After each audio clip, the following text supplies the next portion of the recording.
waxaa sharaf noo ah haddaan nahay ciidanka booliiska Soomaaliyeed inaanu maanta dhowr mashaariic horena soo furnay kuwa cusubna aanu dhagax dhigi doona inaad nagala soo qayb gashaan.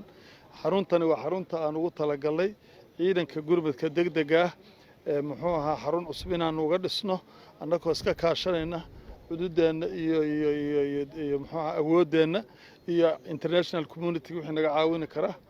taliyaha ciidamada sida gaarka ah u tababaran ee booliiska Turkiga Selamet Turker oo asagu Muqdisho maanta soo gaaray ayaa sheegay socdaalkiisa inuu la xiriiray ka soo qaybgalka xuska asaaska booliiska Soomaaliyeed ee 20 December oo uu taliyuhu ku casuumay. Sayın Bakanıma ve Emniyet Genel Müdürümüze çok teşekkür ediyorum.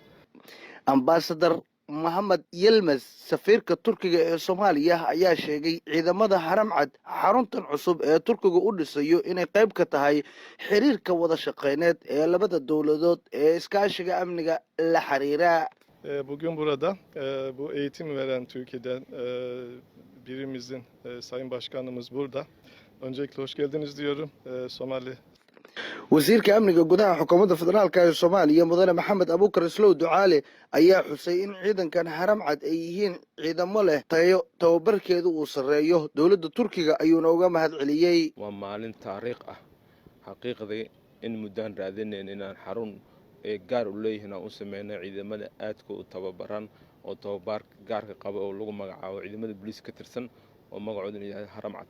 wasiirka ayaa sidoo kale hambalyo ku aadan munaasabadda 20 December u diray ciidanka booliiska Soomaaliyeed oo u dabaaldegaya 76 guuradii ka soo wareegatay markii la aasaasay.